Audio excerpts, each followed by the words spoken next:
So again, welcome to tonight's webinar brought to you by Lead Educational Institute. How to stand out on your college application. 3 strategies high school students must adopt to maximize college admissions results. Okay. What selective colleges actually look for and how students can demonstrate it.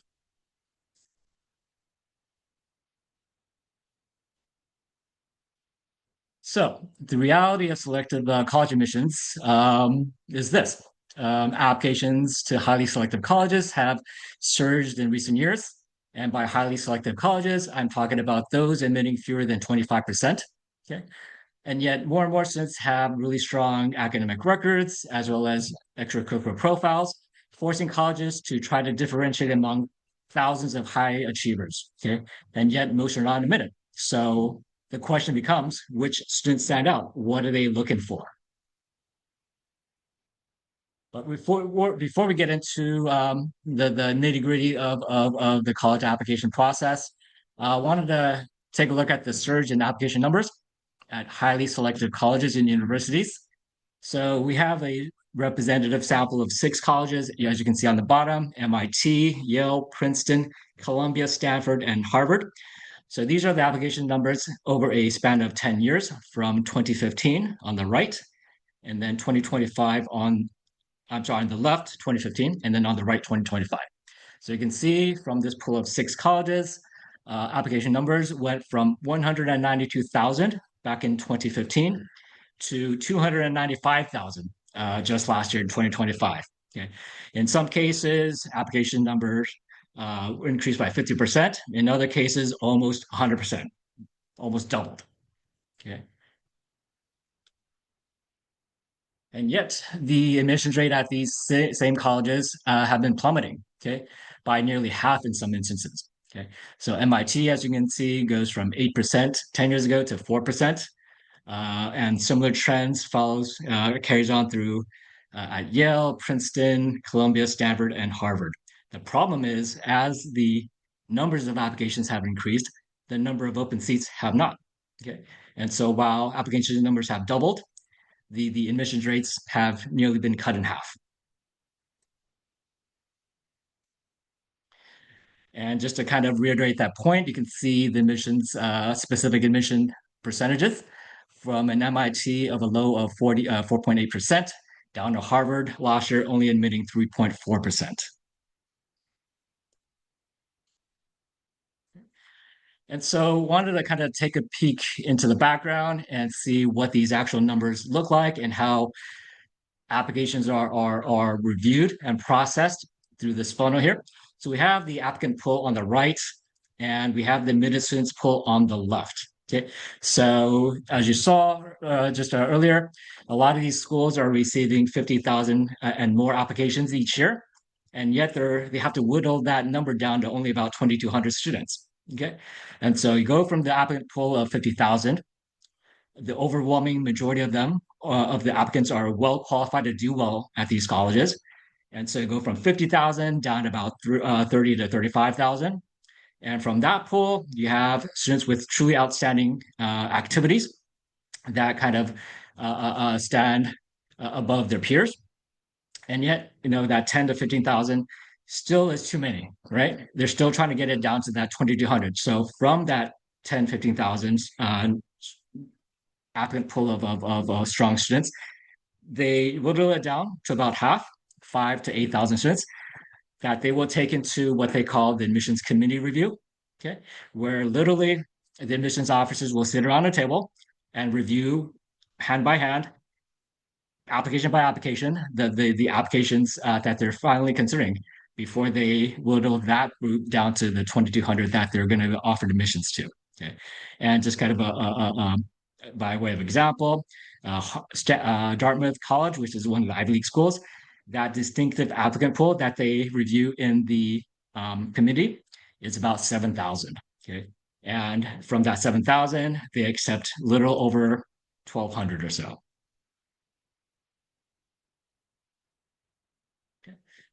So it's obvious that just having strong grades and test scores and activities does not guarantee admissions. Okay, while those are entry points to being considered, they will generally not be enough to carry you through the end of that funnel to be accepted at these colleges. Okay. And so beyond the data points of grades, test scores, and number of activities, colleges are actually looking for more details, looking for more context, looking for more information. They're going to be asking questions such as who will contribute intellectually to campus, who's going to shape our community here, and who shows authentic curiosity and purpose, things that grades and test scores and activities might kind of disclose, but not really fully and not really deeply. Okay. And so basically colleges are going to look beyond the typical factors of grades, courses, and test scores. Okay. So to kind of make this point a little bit more finer. So we have the typical applicant at these highly selective colleges with strong grades, multiple AP classes, strong test scores, and oodles of club activities and volunteer service, right? But this type of a student, this particular applicant profile is not quite a dime a dozen, but literally thousands of students look very similar. Okay. And so college are asking, which among these students that are all equally strong in terms of academics and extracurriculars, which ones will have demonstrated a clear direction and purpose, which ones have demonstrated impact and contributions to their school and their community, which ones have a real clear intellectual identity, right? And while again, course and the grades might show some of this, um, they don't show it in a very deep way. And so colleges are going to look to other parts of the application, including essays and recommendations for further support. Okay. And also, we want to recognize the role that institutional priorities play in this process. And so, this is a term that's kind of bandied about quite frequently, and yet it's something that most students and parents don't know about. Okay. And that's because colleges don't really talk about these things. Okay. And so, what are institutional priorities? Okay. And so institute priorities are specific goals that colleges are considering as they try to build their class, right? So a lot of folks have heard colleges don't just admit students or individuals, they're trying to build a class. Okay. So they're not just looking at the merits and deciding who's the best and the strongest. They're looking for other indicias of interest, of character, of qualities that they're looking for to invite to the campus. Okay. And these priorities will vary from school to school and will vary from year to year, even within the same school. Okay. And so some of the priorities are academic program needs. And so the school might have a new program that they're trying to fill. And so if you have an interest in that particular field of study, you might get the nod over somebody who might be even stronger than you are in terms of the sheer number of AP classes or test scores. Okay. Another institutional priority would be geographic diversity. So no, students from coming from populous states like California and New York are going to apply in oodles and to these colleges. But colleges, not so much that they don't want more California students or more students from Texas from New York, but they're looking for students from other places that they don't typically hear from, places like North Dakota or Wyoming, for example. Okay. Another institutional priority would be socioeconomic diversity. So most colleges are looking to enroll first-gen students, meaning students whose parents did not go to college, okay, as well as students from low-income families. College is a powerful driver of social mobility. So they're trying to create opportunities for students coming from families that did not have these opportunities. Okay. Campus, community, and balance. Okay, and so colleges have a lot of activities that they're trying to build out. For example, the college orchestra or maybe a debate team. So we have these talents and skills, and they need a Nobel player or debater to fulfill that spot for that year. Okay, you might get in versus somebody who doesn't have that particular skill set. Okay, and colleges also recruit athletes, and so college coaches will work with admissions officers to recruit the athletes that they're looking for. And lastly, there's a kind of a special constituency that the colleges kind of need to take care of. And these would be legacy, students whose parents went to that college, donors, as well as children of faculty and staff of that college. Okay. So again, these institutional priorities do play a role in terms of college admissions, and so it's good to be aware of that. Okay. So this panel kind of illustrates by way of comparison four students.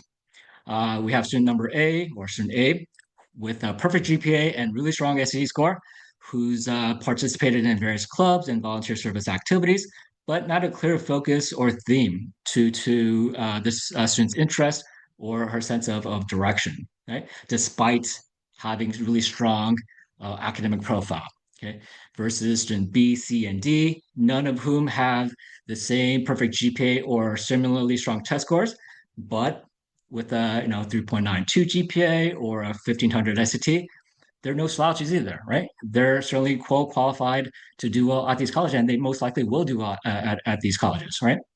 But student B, for example, has a strong focus on creative writing. Student has published short stories and won national writing awards.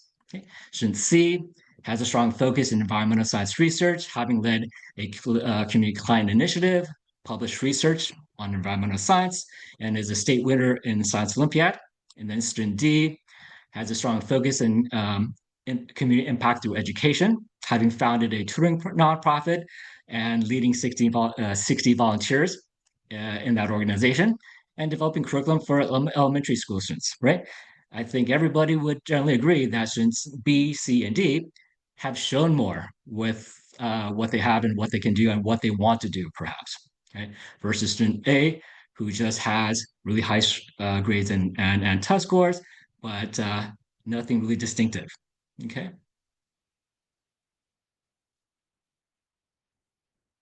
So, want to discuss three strategies that high school students should adopt to stand out from the crowd. Okay, and I want to focus on the term standing out. Okay, what does that mean? Certainly, standing out means showing excellence in your academic endeavors as well as your extracurricular activities. But beyond just showing excellence, you want to show a close nexus of these two things: what you learn in the classroom and how you apply that in the activities that you do. That shows true passion. Okay, so that's strategy number one. Strategy number two would be to find your college fit. Okay, so basically what that means is that colleges look at students differently, or they're looking for different qualities in students. And so what might stand out at one college might not stand out at another. So instead of focusing on just the brand name college or the most highly selective one and thinking that's the best, okay, the better question would be, what's the best college for you? Okay, and this process, this research takes place well before you even apply for college. Okay, and the last part, last strategy would be to tell your story effectively in your application. So when we say tell your story, a lot of students and parents will think about the essay. Certainly the essay is a part of the application, but there are a lot more parts of that application that you need to be aware of, pay attention to, and work on. Okay? Especially like the recommendation letters. And we'll get into each of these components in the rest of this webinar tonight. Okay. So the first strategy, showing passion for what you do and what you learn. Okay. And so the most important word here is the and. Okay. Making the connection between learning and doing. Okay. So the strongest applicants are not just high achievers, they are deeply engaged learners. Okay. Admissions officers look for evidence that a student pursues knowledge beyond assignments, asks questions, connects learning to real world impact, and shows sustained intellectual curiosity. Okay. So what does that mean and how do we show that? Okay, so this is what passion looks like in an application. First, certainly take focused coursework in and out of school that reflects genuine interest in what you are interested in learning. Okay, and also supplementing that with strong test scores in on the SAT, the ACT, the AP exams, and the IB tests. Okay, so there's a learning aspect of it, right? The next connection you want to make is to demonstrate how you've applied that knowledge you've acquired in school to other activities such as research projects, academic competitions, and creative works such as writing, coding, building, and designing. Okay, for the engineers and the actors and the writers out there, right? And the next step would be to take a step into leadership roles in those activities that are related to your academic interests and your activities outside of class. Okay. And to do that over a sustained period of time over multiple years. Okay. So wanted to kind of walk you through what this might look like given certain fields such as business, computer science, engineering, law and public policy, and medicine. Okay. So first you have the coursework, and then you have the application of that knowledge in activities such as clubs and competitions. And then the next step is to take on leadership roles to affect serious or genuine, meaningful impact in what you do. So, for example, a student that's interested in computer science would certainly take AP computer science classes at school, perhaps data structures and advanced math, okay, all necessary to build a foundation in computer science.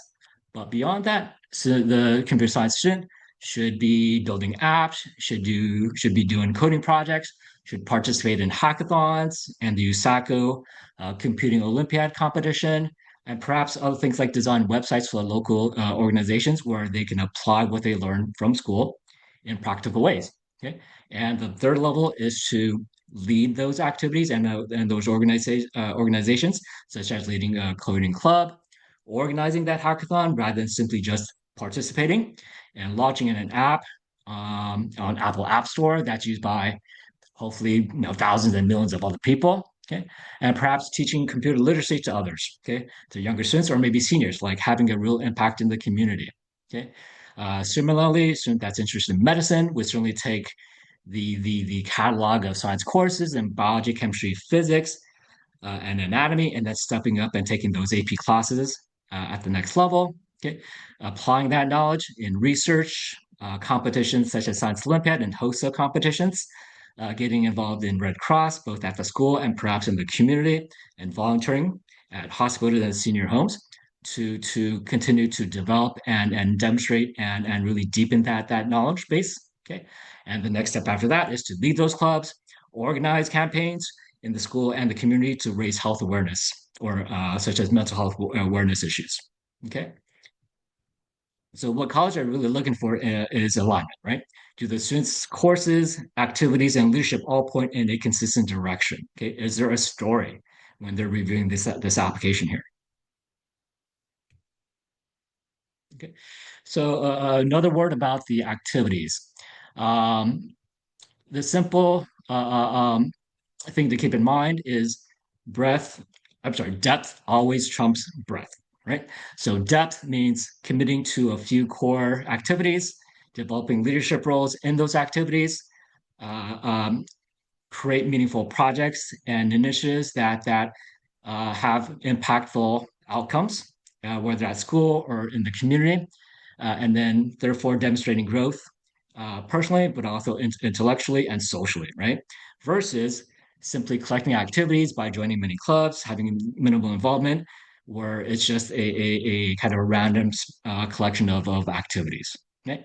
So a student with three meaningful activities and leadership roles often will stand out over another student that has like 10 activities with minimal involvement.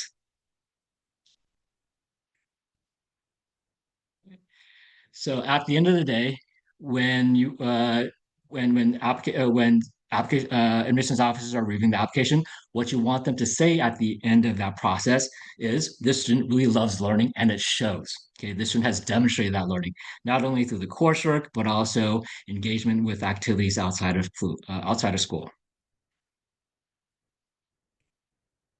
Okay. So I want to take a quick minute to kind of talk about some of the resources and programs that we offer at Elite Prep. And so for over 35 years, Elite has helped students prepare for the SAT. And one of our signature programs is the SAT Bootcamp.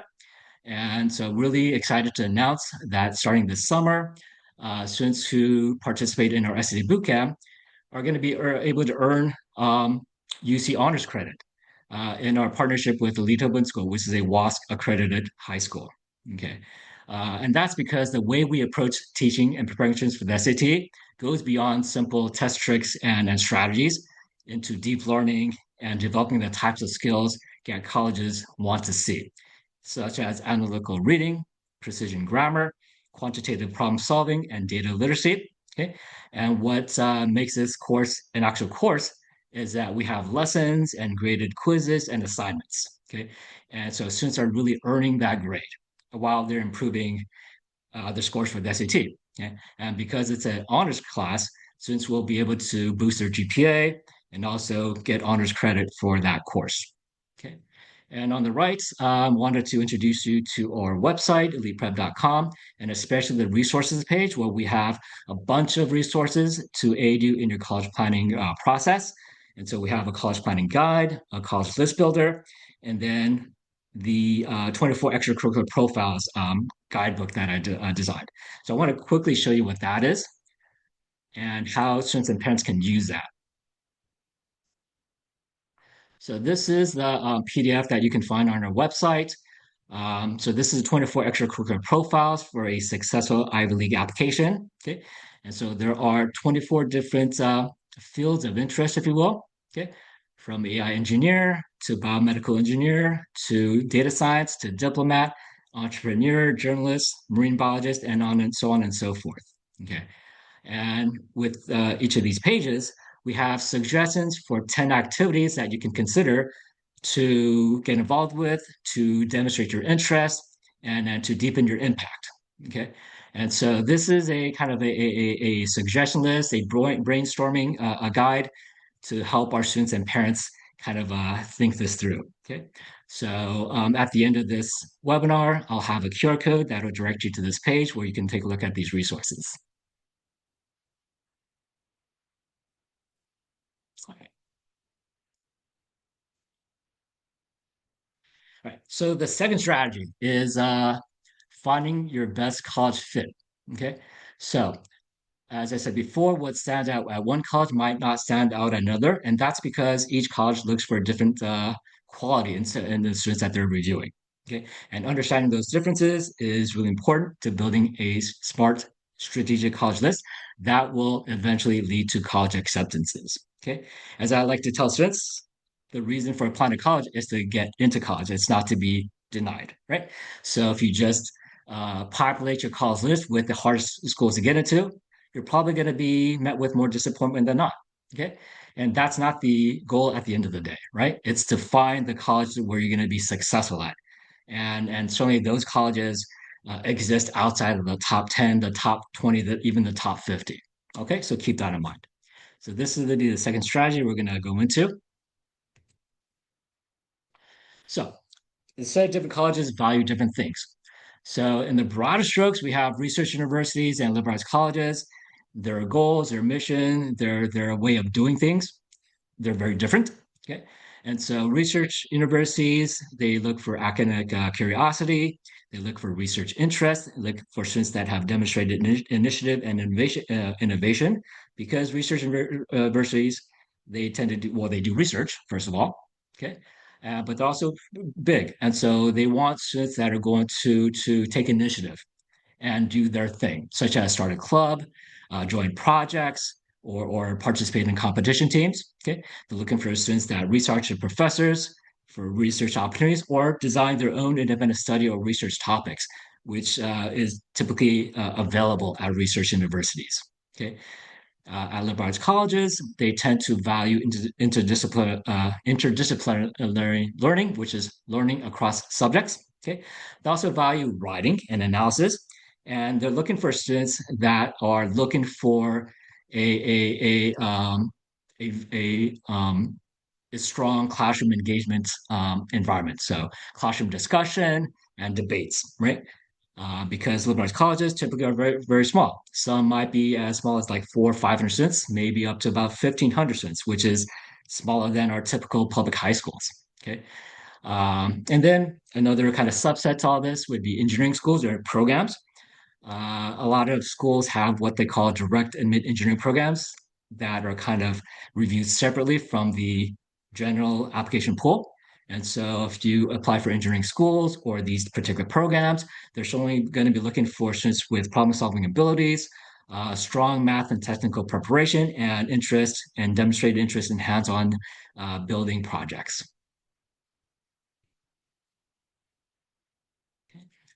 So to put a finer point by way of example, so we have a student profile on the left-hand panel, strong GPA 3.9, test scores strong 1520, okay, is a strong writer, has started a tutoring program, and has an interest in education and public policy, right?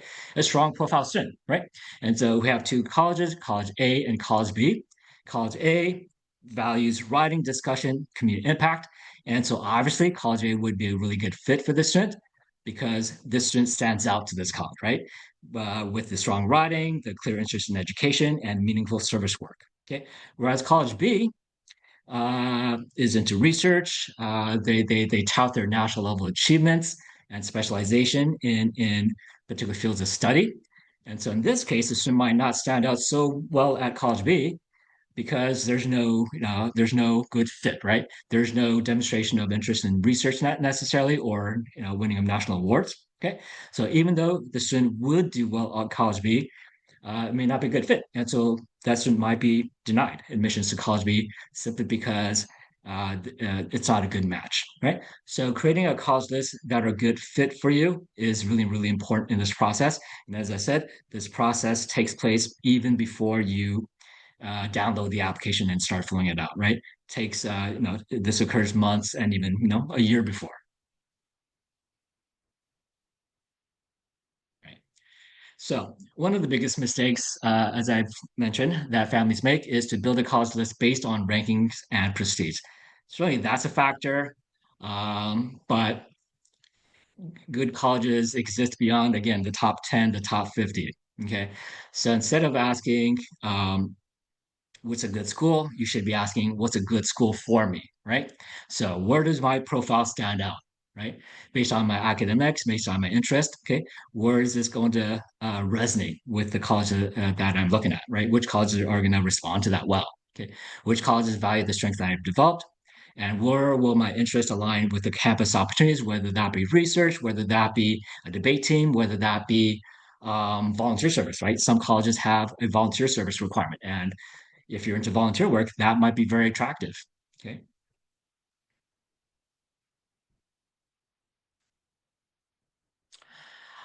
So I want to run through some examples of college and universities that are out of the top 50, perhaps, but are still really good colleges for the right type of student, right? So first we have Northeastern University in Boston. Okay, admittedly, the 6 to 7% admit rate is low, but what Northeastern University is really well known for is its cooperative education program. So, for the folks that don't know, cooperative education is basically working during college. Okay, and so it's not a part-time job. Students will typically take 1, 2, or 3 semesters off from their studies to work at a job. Right, so that's a 6 to 18 months time frame. That would increase the number of years, perhaps, that you're in college, but what you put into that work experience, you might be rewarded when you come out with an actual job, right? At the place that you did the co-op at, right? And so for students that are looking for that type of experience, Northeastern is a really good school for that. Okay. Other schools that are like that would be Drexel, Purdue. Okay. They all have strong cooperative education programs. Okay. And so if you express interest in that, the college would respond well to that expression of interest. Okay. Moving down, we have Olin College of Engineering, which is also near Boston. Mid rate is 15 to 20%. Okay. It's as the name of the college says, it is a college of engineering, and that's all they do. Okay. It has very small student body. Last I looked, about 400 students. Okay. That's even smaller than the typical graduating class size at our public high schools. Okay.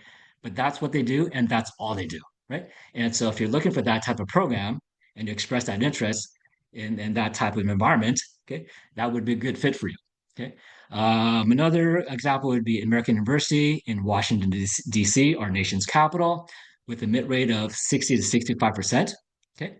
What they're known for is strong programs in international relations and public affairs. Okay. And because it's Washington, D.C., there's a lot of access to internships at government agencies, nonprofit, non-governmental organizations, and think tanks. Okay. So for students that are looking for this type of work and this type of interest and this type of activity, this would be a really good fit. Okay. Despite not being in the top 50.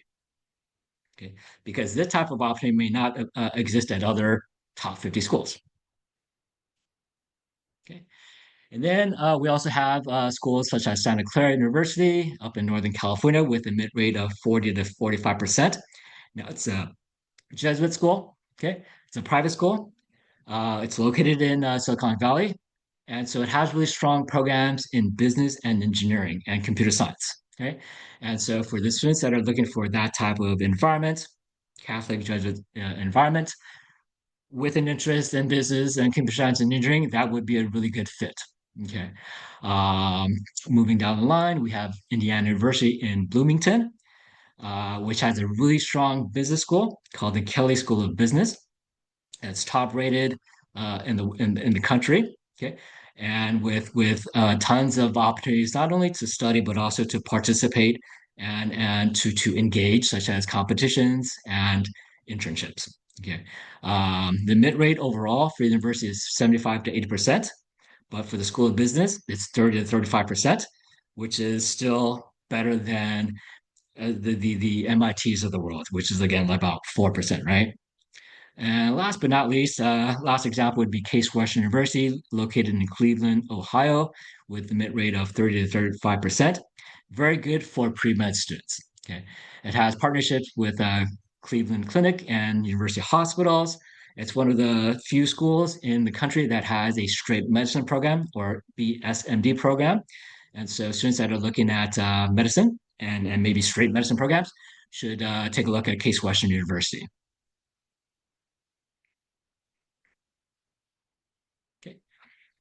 And so the last strategy that I want to talk about is to use the application effectively to show who you are, right? So even strong students sometimes fail to stand out because they don't use the application fully and effectively. Okay, so the application has many components that allow students to distinguish themselves, and each contributing to the overall narrative. So aside from the grades, the courses, and test scores, these are the other components of the college application or the college application process. Okay, so we have teacher and counselor recommendation letters, the personal statement and essay, the supplemental essays or custom prompts, the activities list, optional portfolios, interviews, and additional information section. Okay, all these things make up the parts of the application. So we're gonna look at each of these in turn. Okay. So first up, we have the counselor recommendation. Now, counselors will generally write a letter or submit a form that discusses the difficulty of the courses, the course rigor that the student has taken at school, and relative to what opportunities that the school offers in terms of the number of challenging classes, AP classes, IB programs, and whatnot.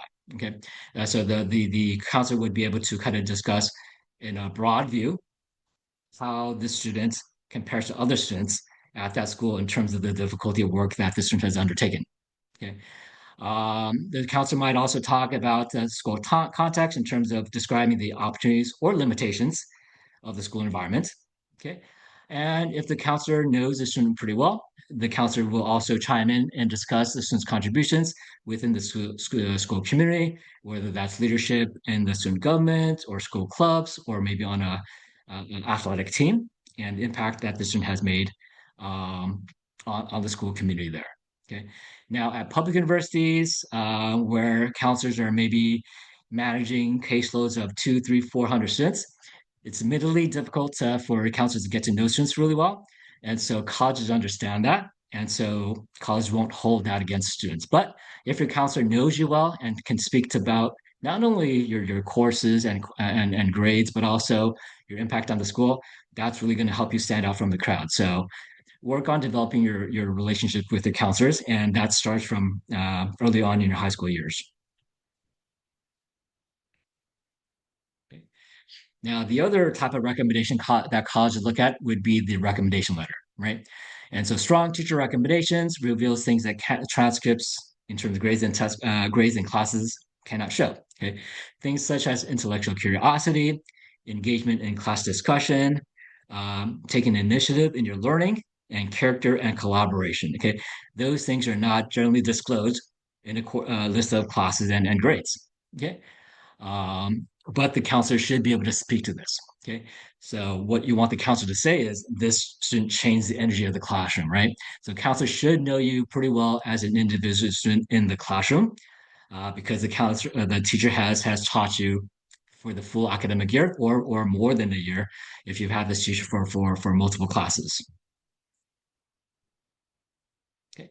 So this is some examples of things that would stand out in a teacher recommendation letter. So we have categories that teachers will be asked to rate students on. So on the common application teacher recommendation form or teacher evaluation, as they call it, there's going to be a table, and teachers will be asked to rate you on each of these things, such as intellectual curiosity, taking initiative and independent learning, collaboration, original thinking, and leadership and initiative, and growth and resilience, right? And so you want teachers to say really specific and anecdotal and personalized things about you and your impact in the classroom. So, for example, intellectual curiosity. If the teacher can write something like, she asks questions that go beyond the curriculum and often leads discussions in unexpected, insightful directions, that would truly stand out from the crowd, right? For initiative and independent learning, hopefully, the teacher can say something like, after completing the assignment, he continued exploring the topic on his own and shared findings that elevated the entire class's understanding, right? How would you share that finding? Well, through classroom discussion, right? And making that contribution and that impact in the classroom. Okay, these are things you have to demonstrate and show. Okay, in terms of collaboration and impact. Okay, she consistently brings out the best in her peers. Her presence raises the level of every group she works with, right? As far as like original thinking, the teacher might write something like, her ideas are not only well reasoned, but often uniquely her own. Okay. She approaches problems from perspectives I have not seen before. Okay. And that might be demonstrated through classroom discussion or maybe one-on-one conversations with the teacher. Okay. Regarding leadership and initiative, okay, the teacher might write something like, when she sees a gap, whether in understanding or organization, she takes initiative to address it, often without being asked, and improves the experience for everyone, right? Again, to demonstrate and show this particular quality. Okay. And lastly, growth and resilience. Okay. Teacher might say something like, he struggled early in the course, but through persistence and reflection, good character quality traits, he became one of the most thoughtful contributors by the end of the year. Okay, so you can see how this teacher turns something that might be interpreted as slightly negative into something powerfully positive at the end, right? And that's okay. Okay, don't have to shy away from this teacher because of early struggles, because in the end, um, you developed your group, and that's very very valuable for college to hear because college will know when you go to college you might struggle. And so they want to see how you're going to respond. And if the teacher can attest to your ability to respond well and grow, that would really instill confidence and endear you to the admissions officers. Okay. And so keep in mind that developing these relationships with teachers takes time and takes effort on your part. And so for the younger students out there, you want to start that, early on in your high school years in ninth and 10th grade. And certainly in your junior year, you definitely want to uh, uh, uh, um, demonstrate and develop that type of relationship with your teachers in the classroom. Okay. And just a note, in terms of teacher recommendations, we typically recommend that students ask their 11th grade AP and IB teachers. Okay, AP and IB because those are advanced level classes, better than regular classes. Okay, and 11th grade is the 11th grade you, not the ninth or 10th grade you, which is a different person. typically. Okay. And so when you're applying for college, you're applying in your senior year. And so colleges want to see who you are at that time, not necessarily who you were 2 or 3 years ago, right? So 11th grade AP IB teachers would be the key the key group of teachers you want to engage. Okay.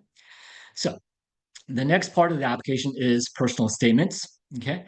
Um, Personal statement, as the term would indicate, is the most personal part of the application. This is the one place where you can speak directly to the admissions officers in your own words. Okay.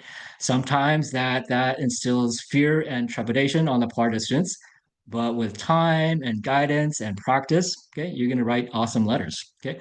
So the best letters feel authentic and reflective. Okay.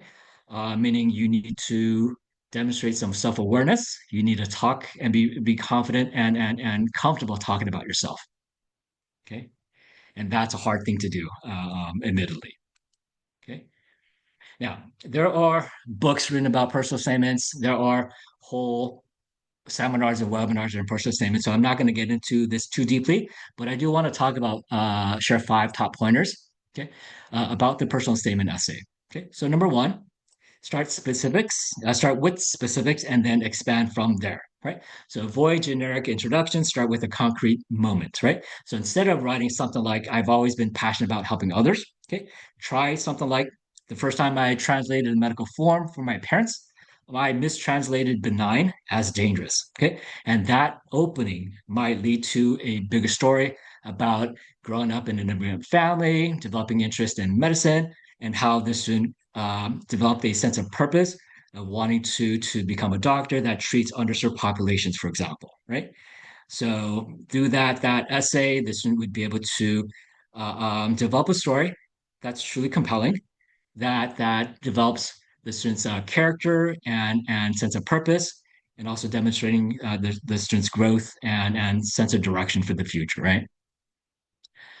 Second pointer would be to focus on insight and not the event. Okay. So students typically over focus on what happened rather than on themselves. Okay. So these are personal statements after all. And so these should be about you, not what you did. Okay. Those things that are external to you. Okay. And so instead of writing something like, I did research at a lab and learned a lot about biology, which they probably know because you want to major in biology. Okay. You want to do something else like what unsettled me wasn't the failed experiment. Okay, it was realizing how often I avoided uncertainty in my thinking, right? So it's the same activity that this one is talking about, but the focus is different, right? Whereas the first one is talking about what he or she learned. Okay, the second one, in what he or she learned in biology. The second one is what he or she learned about him or herself. Okay, that's a very different approach. That's a different story. And that second story is what colleges are really looking for because they know you want to study biology. You don't need to talk about biology again, but they don't know you. And so the personal statement serves as that vehicle for them to get to know you better. Okay. So instead of thinking about the experience itself, you want to think about how you grew and how you changed from this experience. Okay. And again, admittedly, this is very something that's very hard for young students to do because young students are so busy. They have so many classes and so many exams and so many activities to get to. They rarely stop to think and look back and how far they've come. But the writing process for the personal statement really requires that reflection. Okay. And so again, that does take some time and sometimes with some guidance. Okay. Third pointer, demonstrate core personal qualities indirectly. So this is a classic show, don't simply tell. Okay. So instead of telling them that you are hardworking, passionate, and resilient, show those qualities through the choices you made, the problems you tackled, or how you responded to the challenges if trying to show resilience, right? And so instead of saying, I am resilient, describe a moment where you kept going and where when it would have been easier not to get to keep going, right? When it would have been easier to quit, right?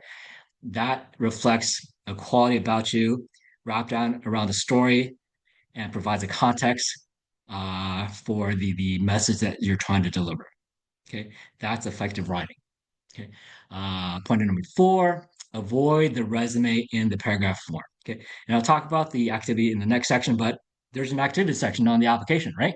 So what you don't want to do is to repeat those activities in your personal statement. That's not the place and that's not the reason for the existence of this assignment here, right? That does not mean you can't talk about your activities. Okay.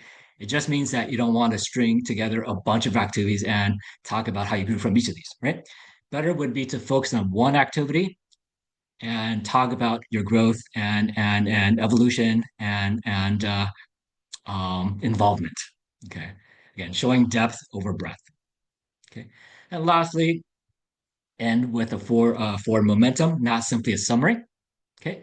Um, the best endings feel like a continuation and not a conclusion because the end of your essay is not the end of your story, right? You're writing to an audience that's trying to get to understand you, that's trying to get a sense of how you're going to continue to grow at that college. And so position your essay to speak to that. Okay. They're not expecting perfectly formed people to arrive on campus. Okay. They're expecting individuals that are continuing to grow and learn and evolve. Right. So, for example, at the end there, I still don't know why the data didn't align. Okay. Research. But now I'm more interested in the questions than the answers. Right. So, this speaks to the students' curiosity and desire to learn and continue to grow and explore in whatever field that they're interested in. Okay. So make the personal statement, well, personal. Okay. Now, another writing assignment would be the supplemental essays. Not all, but most colleges, especially the more selective ones, do have this assignment. Sometimes the supplemental essays might number only one, and sometimes there might be five or six. Okay. Each college decides which questions they want to ask, how many questions, and even the length of the question. Some might be 50 words, others might be 500 words, right? So the typical questions that the college will ask would be why this college, what academic interests excite you, and how will you contribute to this campus? Okay, so they're looking to see if you've demonstrated a real understanding of the college's programs and culture. Okay, they're trying to see if you've connected your academic goals to what that school offers that's not offered at other schools. Okay, they're also trying to see if you demonstrate self-awareness and a sense of purpose. Okay, why are you going to college? Okay,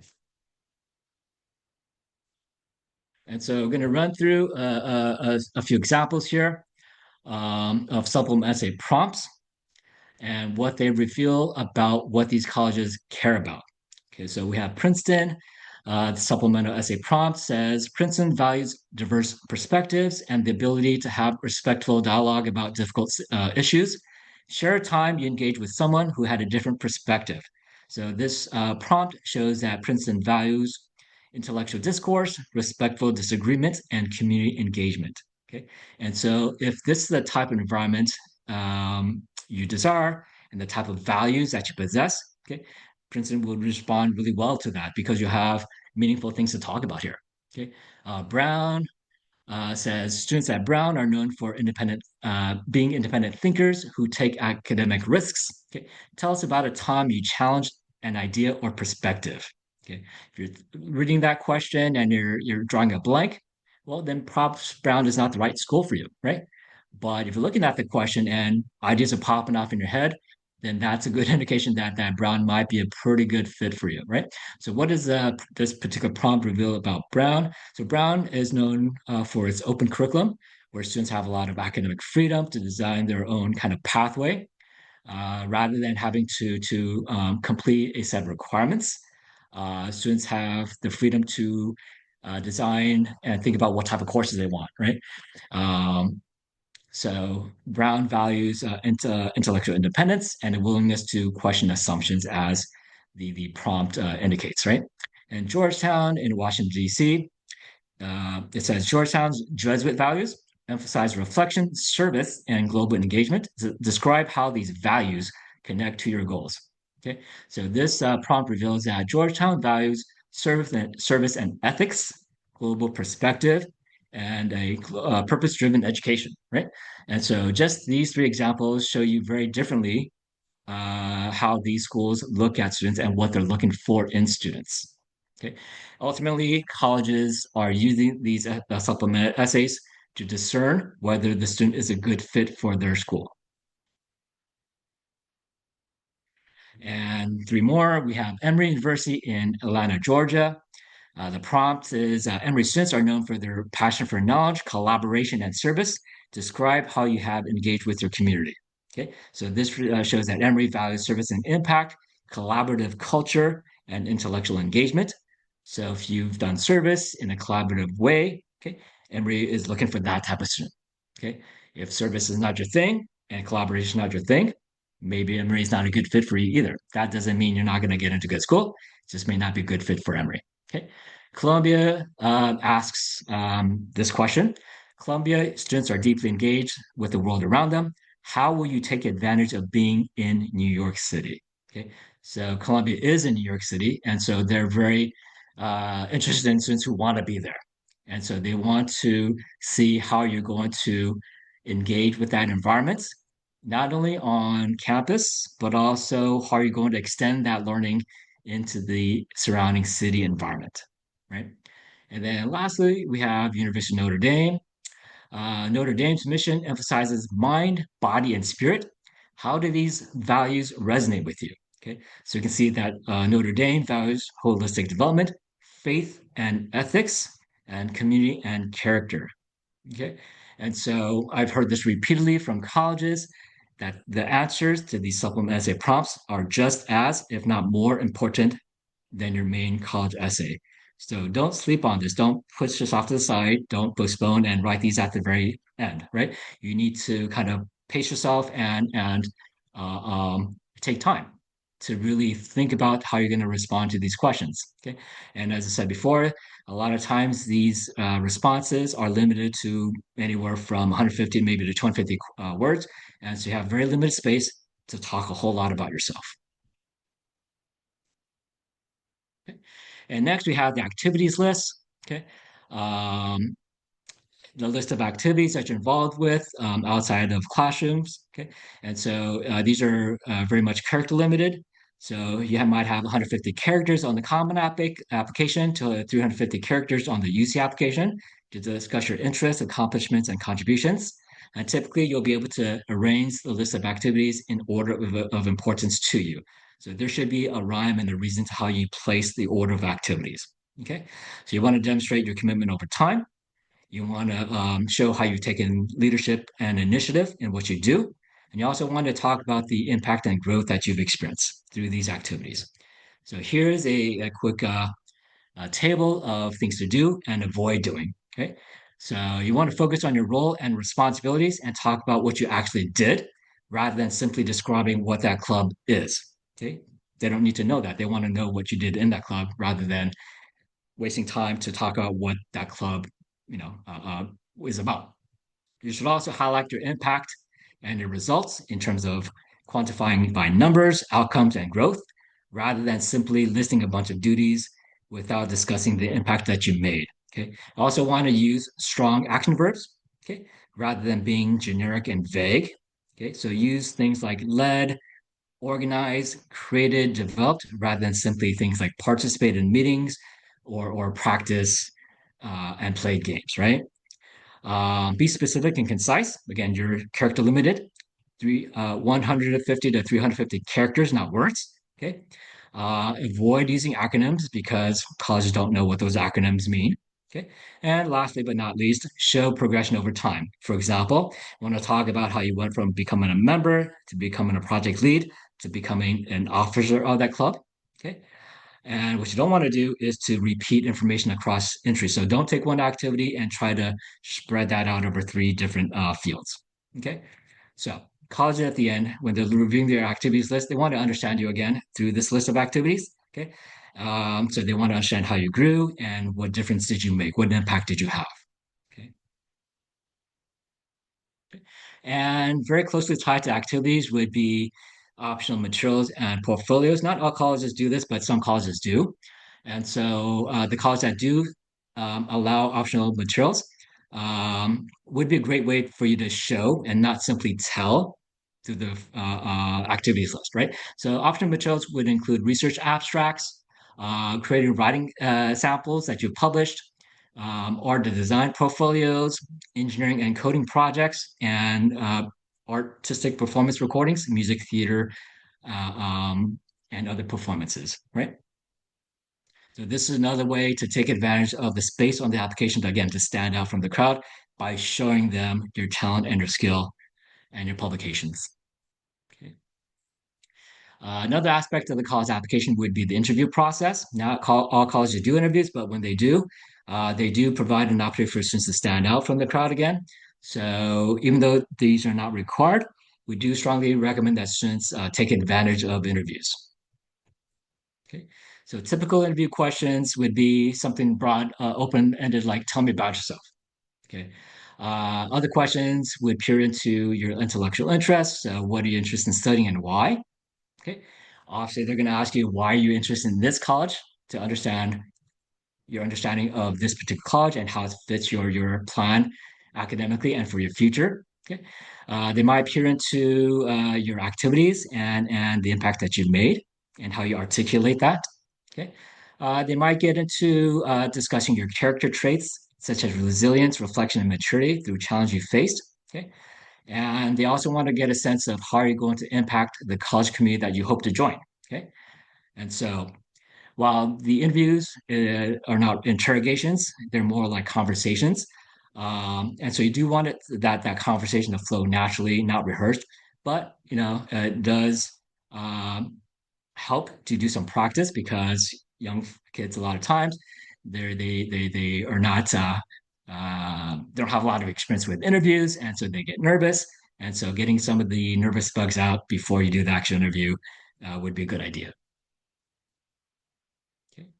And lastly, but not least, there's a section on the application called the additional information box to share information that don't fit in other parts of the application but might merit some explanation, right? So let's say your school offers three AP classes and you've been taking all three. Okay, you want to note that in your application somewhere, right? So the additional information box would be a perfect place to talk about that, because otherwise the colleges may not know that your school only offers three AP classes, right? If you've had family responsibilities, such as how to do a part-time job or take care of siblings that limit your time in terms of extracurricular activities, this would be a good place to discuss that. If you've had personal challenges that impact your academic performance, okay, that typically would not be, a whole essay, a personal essay that you write about, but something that you can explain in the additional information box, so they can see the context and understand what happened in that 10th grade year that caused maybe your grades to dip a little bit, but how you recovered 11th grade and continue to be strong in 12th grade, right? So additional information box can be used effectively for that purpose. Okay. So to start wrapping up, so we want tell students to learn deeply, to pursue meaningful interests, to build authentic relationships with their counselors and teachers and even their peers. Okay. And to reflect on those experiences so that they can demonstrate self-awareness and reflection on the college application. Okay. Now, this might seem very overwhelming, and it is, but we have a talented group of directors and instructors that will guide students through every step of the way. And so, when should students start on this process? Well, the process of applying for college really starts at the beginning of high school. Okay. And so ninth graders should start exploring academic interests. They should join 2 to 3 meaningful clubs to try to explore and test things out and see what they like and don't like. Certainly, they want to develop strong study habits. That carries students a long way throughout their high school years, and start building meaningful relationships with teachers. Okay. In 10th grade, deepen your extracurricular involvement from those clubs that you explored in ninth grade. We'll whittle it down to a couple clubs that you really care about and that you can take meaningful involvement in, right? Continue to take challenging coursework and step up and explore competitions and research projects and other types of independent projects to demonstrate and apply your learning. At 11th grade, I step up again into leadership roles and take initiative. And this is where the college application process really starts to start to come into focus, to build that college list, as we talked about, finding the good college fit, okay, preparing for standardized tests, and start planning for college essays and applications. Okay. So that brings us to the close of our webinar tonight. We're also running out of time, so I invite you to submit any questions, and I will follow up with a written response by email to you. Okay. So if you'd like to send any questions, you're free to do so. I also have some QR codes here to our website for our lead prep locations, our SAT prep with honors credit course that I spoke about, as well as our resources page.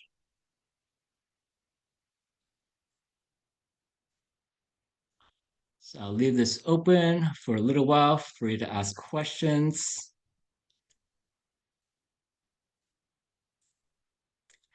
And also at the end of this, after we wrap up this webinar, you should receive a survey that's going to ask if there are other topics that you would like for us to talk about in our webinars. So feel free to chime in on that. And also, you can also leave questions there as well. Right. So thank you very much for joining us, and we hope to see you again.